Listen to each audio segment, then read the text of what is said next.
everybody, welcome back to another video. My name is Jacob, and in today's video, we're gonna be showing you how to install the Platform 1 roof rack for your Super Duty F-250, F-350, F-450, whatever, Super Duty platform. This is a no-drill roof rack, so we're gonna be using the OEM holes. So before you actually watch this video, we do have an assembly video for assembling the platform. We recommend to go watch that first, and then if you're gonna be installing the sidecast profile lights, we also have a full wiring guide on how to actually wire this thing up. So go ahead and watch those two videos first, come back to this video, and we'll get right into step number 2. All right, so now that you have the rack assembled, the next part of the process is gonna be actually gathering all the material. So step number 2, get your tools, get your materials.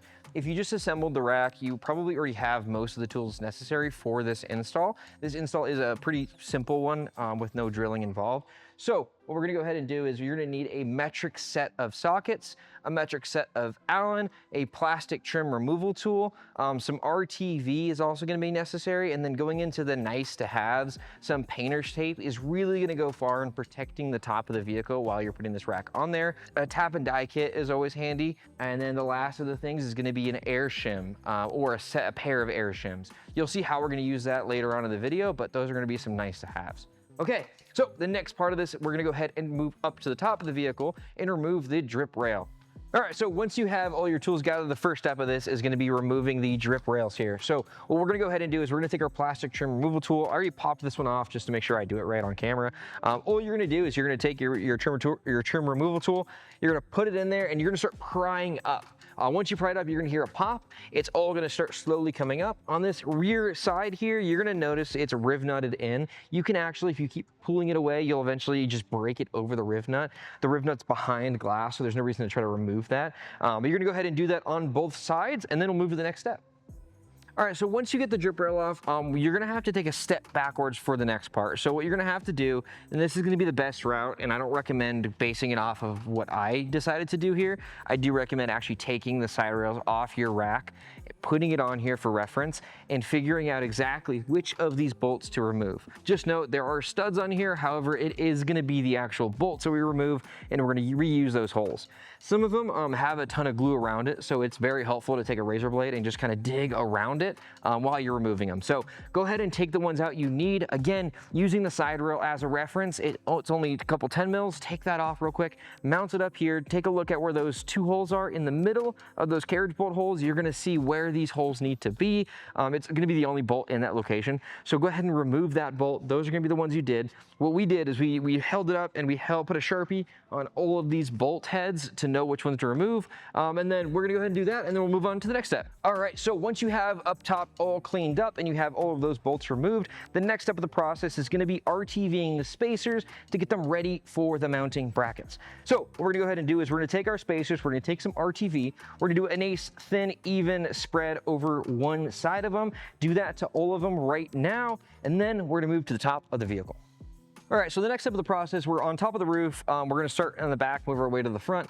What I went ahead and did is there's a ton of these L brackets, right? They're all the same.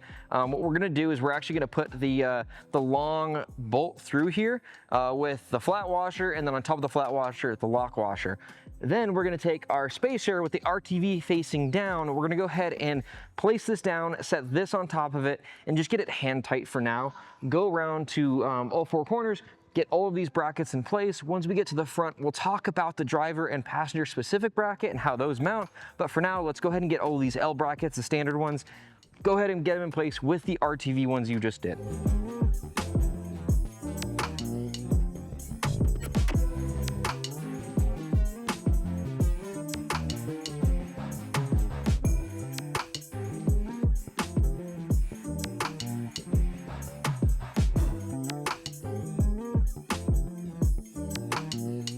All right, so all the brackets are L brackets. They're all the same except for the front two. So it's gonna be actually size specific between driver and passenger. So the best way to tell is the driver's side, we'll start with this one. It's always gonna, the mounting hole location on the vehicle is gonna be more ahead of the two square holes. So for this example for the driver, that means it's gonna look like this.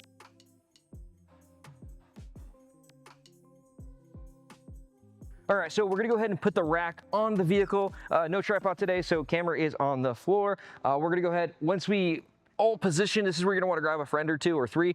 Grab the rack, you're gonna hold it in position. Somebody is gonna go around with the carriage bolts. They're gonna use all of the square holes alongside the outside of the rack, fit that through, feed it through, attach it to the bracket, throw the washer, and then the leftover 10mm nuts on the back side, and get everything finger tight. Go around, get everything in there and into position, and then you'll be good to lock things down.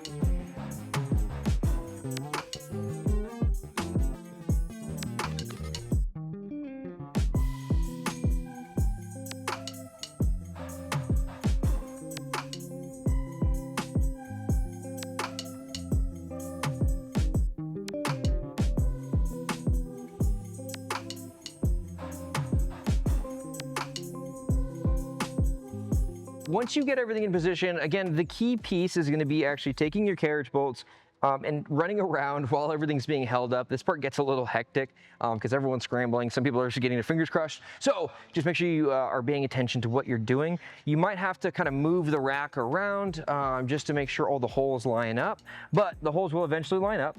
You're gonna take your carriage bolts and you're gonna push them through, give them a nice push so the square actually mates. And then on the back, you're gonna have the bolt, pushing through. Grab your nut and your washer, just start tightening them and get them all hand tight, get them all in place. Once they're all hand tight, then we're gonna go around and get them actually nice and snug. There's no torque spec on these. It's a 10mm bolt, so do not go crazy. Just get them nice and snug. All right, get this done.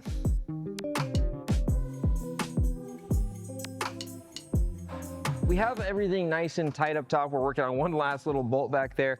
But the next step of the process is gonna be actually making sure we get everything nice and centered.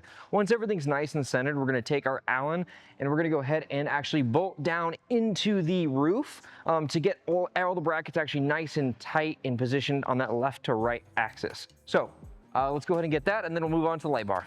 So the next step is actually mounting the Titan. So the best way to do it is grab a buddy. This is really, really difficult to do by yourself, so we do recommend grabbing someone to help you with this part. But you're gonna wanna start on one side, take out the bolt on the other side, swivel it in place, have one person push it through, the other person's gonna then get it lined up and then push theirs through from the back side, and then get it nice and finger tight, get everything decently aimed, and get it hand tight, and then you're gonna move to the bump stop. This is where the air shims come into play. So as you can see behind me, they're working on that right now. They have the air shims pushing up on the light.